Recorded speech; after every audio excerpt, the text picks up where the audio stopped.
In section 3.2, we look at why atoms form the ions that they do. And we had a little bit of a hint of this in the last example we did when we were finishing off section 3.1.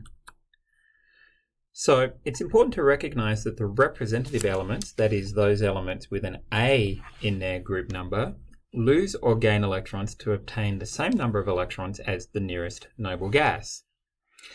For example, sodium with 11 electrons will lose 1 electron, so it has the same number of electrons as neon, which is its nearest noble gas.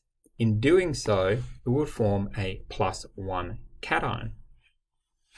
In fact, all of those elements in group 1A will lose 1 electron in order to obtain a noble gas configuration, and this will give them a +1 charge. Similarly, calcium with 20 electrons will lose 2 electrons so that it has the same electron configuration as argon, and as a result will form a 2+ ion with the same number of electrons as argon. And in fact, every metal that is in group 2A will undergo this process and form a +2 ion. Looking at the non-metals, we realize that the easiest way for them to obtain a noble gas electron configuration is to gain electrons.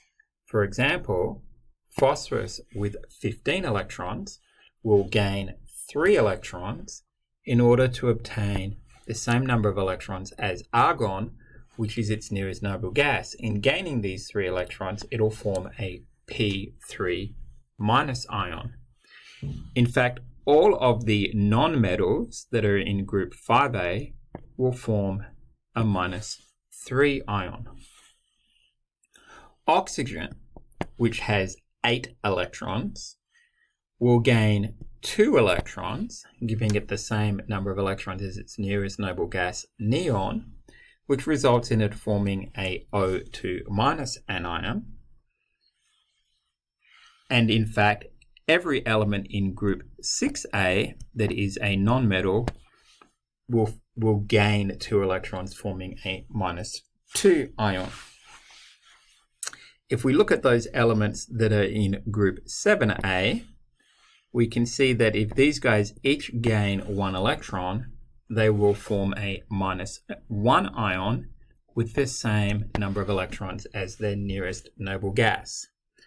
So just recapping, the group 1 metals form +1 ions, the group 2 metals form +2 ions, the group 5A non-metals form -3 ions, the group 6A non-metals form -2 ions, and the group 7A non-metals form -1 anions. And you probably guessed it, that the metals that are in group 3A tend to form +3 ions, and that's really about as far as we can go with that trend. So summarizing that, group 1A, 2A, and 3A metals lose 1, 2, and 3 electrons when they form ions, forming +1, +2, and +3 ions respectively, whereas the group 7A, 6A,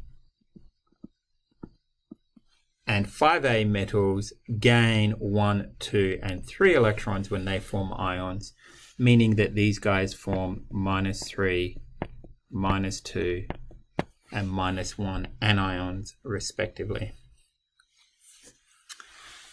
So these are some typical charges for ions in the periodic table. We can see that aluminum, the metal in group 3A, forms a 3+. We can see that the metals in group 2A form 2+ ions, and then we see hydrogen and the metals in group 1A form +1 ions. In group 5A, the non-metals form -3 ions. In group 6A, the non-metals form 2- ions. And in group 7A, the non-metals form -1 ions. For the rest of the periodic table, there's no real trends, and so we have to explicitly be told what the charges on the ions are for those other elements. So let's think about what happens when a metal like sodium forms an ion.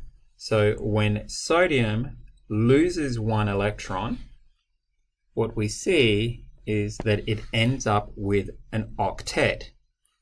So a neutral sodium atom has 11 protons and 11 electrons, so it has 0 overall charge.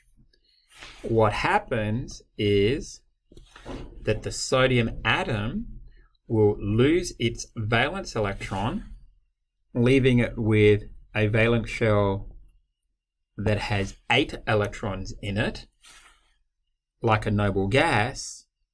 However, it now has 11 protons and 10 electrons, giving it an overall +1 charge. So by forming an ion, it is able to achieve an octet. So a little bit of terminology we should learn. The term isoelectronic means that a species has the same number of electrons as something else. So two things that are isoelectronic have the same number and configuration of electrons. So a phrase that illustrates this would be something like this. It says group 1A to 3A metals form ions that are isoelectronic with the preceding noble gas. So for example, the sodium ion is said to be isoelectronic with neon, which is the noble gas that comes before sodium, because these things have the same electron configuration. Similarly, we would say that group 5A through 7A nonmetals form ions that are isoelectronic with the following noble gas. So they become like the noble gas that is at the end of their row. For example, the fluoride anion has the electron configuration 1s2, 2s2, 2p6, which is isoelectronic with neon, which has the same electron configuration. Similarly, the sulfide anion has electron configuration 1s2, 2s2, 2p6, 3s2, 3p6, which is isoelectronic with argon, which is the noble gas that follows sulfur. So this is an example from the book. It says, write the electron configuration of oxygen, atomic number equals 8. How many electrons must oxygen lose or gain to achieve an octet? Write the formula of the resulting ion and its electron configuration.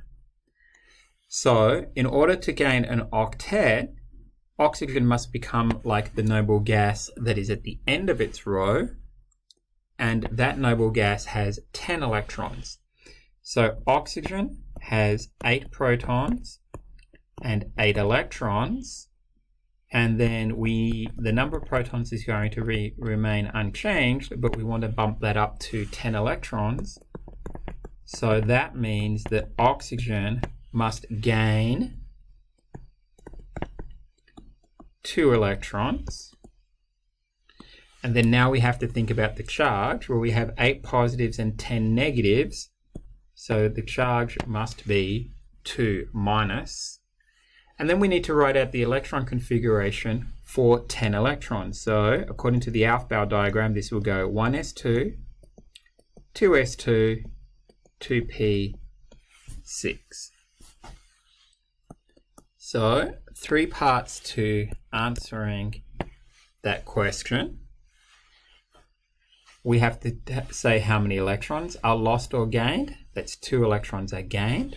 We had to write the formula of the ion, and then we had to give the electron configuration. In this example from the book, we were asked which of these ions is not likely to form.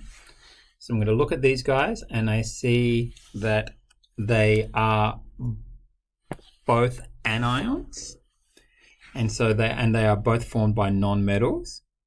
So sulfur is in group 6A, and the non-metals in group 6A like to form 2 minus ions because they need to gain 2 electrons to obtain a noble gas configuration, whereas nitrogen is in group 5A, and these guys like to form 3 minus ions because they need to gain 1, 2, 3 electrons in order to obtain a noble gas configuration. So the ion that is not likely to form is S3 minus, rather sulfur likes to form a 2 minus ion.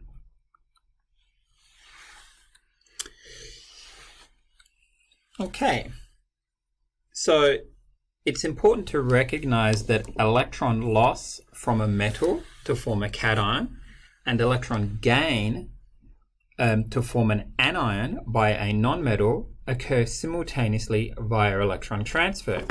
So if a sodium atom bangs into a chlorine atom, what is going to happen is the excess electron from the sodium atom will be transferred over to the chlorine atom, completing the outer shell of the chlorine atom. As a result of losing an electron, our sodium atom now has a complete octet and has gained a +1 charge, or acquired a +1 charge. Our chlorine atom also now has a stable octet, but because it gained an electron, it has now acquired a -1 charge. Now our sodium cation and our chloride anion are going to be adjacent to one another, so these guys are going to become stuck together and form the compound sodium chloride. So what we can say is that the sodium atom transfers an electron to the chlorine atom, forming the compound sodium chloride, and these ions are stuck together as a result of the formation of what we call an ionic bond. So drawing all of those circles and all of those diagrams showing all of the shells of the atoms involved in forming an ionic bond is complicated. But a system of diagrams called Lewis dot diagrams was developed by an American chemist called Gilbert N. Lewis. And in these diagrams, we just focus in on the chemically interesting valence or outer shell electrons. What we do is we put dots to represent valence electrons around the element symbol. That is, we don't draw all of the shells, we just put dots for each valence electron. And the important thing to recognize is that you can draw a maximum of 2 dots on each side of the element until an octet is achieved. So when you place these dots, it doesn't really matter where you start, but we're going to place 1 dot at each of the 4 compass points until all 4 of those guys are filled, and only then do we begin doubling up. And that's it, right? So this would be an example of the Lewis electron dot diagrams for the elements lithium through neon, which is the second row of the periodic table. So, as we said, electron loss by a metal and electron gain by a nonmetal occur concurrently. Once the electron transfer has occurred, the ions that are formed in that process will attract one another, become stuck together as a result of the formation of an ionic bond. And the cool thing is that we can show this process really nicely using Lewis symbols, or sometimes Lewis structures, people call these things, that show how these electrons are transferred and to result in chemical bonds. So here's a great little example. When I do this process of illustrating how electrons are transferred to form an ionic compound, what I recommend you do is write the nonmetal first, followed by the metal first, followed by the nonmetal. One dot is placed for each of the valence electrons. We then show the transfer of one or more electrons from the metal to the nonmetal. We put an arrow. We write the symbol for the cation formed by the metal and the symbol of the anion formed by our nonmetal. You should note that the metal will always end up with no dots, and the nonmetal will always end up with a full set of 8 dots. Then we draw another arrow that indicates how these ions become attracted to one another to form the ionic compound. So just recapping a few things here, the metal atom will always lose all of its outer shell electrons, and the nonmetal will always complete its outer shell with electrons. You should always write the metal ion on the left and the nonmetal on the right. This is in the order that they appear in the periodic table. And something to be mindful of is that we might require more than one of an ion. So for example, if I was looking at the formation of Na2O, you can see that I would require 2 sodium atoms in order to form that compound. And each sodium atom would donate 1 electron to the oxygen, and it would look something like that. So when you do require more than one of an atom, just stack them on top of one another. Well, we're going to be interested in a specific class of ionic compounds that are comprised of one type of cation and one type of anion. These types of compounds are often referred to as binary ionic compounds, binary meaning that they have 2 types of ions present. It is important to recognize that a binary ionic compound can have more than 2 ions in total present, but there are only ever 2 types of ions, one type of cation and one type of anion. Binary ionic compounds are easily recognized as they generally or normally begin with a metal and end with a nonmetal. So let's have a look at this one. It says starting with magnesium and oxygen atoms, use Lewis diagrams to show the formation of the ionic compound MgO. So we've got our compounds formula here. So we need 1 magnesium and we need 1 oxygen. So magnesium is in group 2A, so that means that it has 2 valence electrons and it's going to form a +2 ion. Oxygen is in group 6A, which means it has 6 valence electrons and it will ultimately form a -2 ion. So we better put our 6 dots around our oxygen. 1, 2, 3, 4, 5, and 6. So now let's show how our electrons are transferred. One's going to go from the magnesium there, and one is going to go there. So magnesium loses its entire outer shell, and oxygen finishes off its outer shell. And I kind of went a little crooked here, and then they're going to positive next to negative, they're going to snap together and form the compound. Now it would be better if that was all one line, but it wasn't too bad. Here's one here where we're asked the same thing, but we're going to be forming the compound calcium fluoride. And what you can see here is that I need 2 fluorines. So I'm going to give myself a bit more space this time. So we've got calcium, and now we've got 2 fluorines. So calcium is in group 2A, so it's going to ultimately form a +2 ion, and it will have 2 valence electrons. And then fluorine is in group 7A, so that means it's going to form a -1 anion, and it has 7 valence electrons. So let's put those in. 2 valence electrons for the calcium, and then 7 valence electrons, giving me 7 dots for each of the fluorines. Okay, what's going to happen? 1 electron from the calcium will go to 1 fluorine, and the other electron will go to the other fluorine. Calcium has no outer shell, but because it lost 2 electrons, it has now got a 2+ charge. And then each of the fluorines now has a complete outer shell, and because it gained 1 electron, each of them has a 1- charge. There we go. And now we have a positive ion next to 2 negative ions. So what are they going to do? They're going to snap together and form the compound.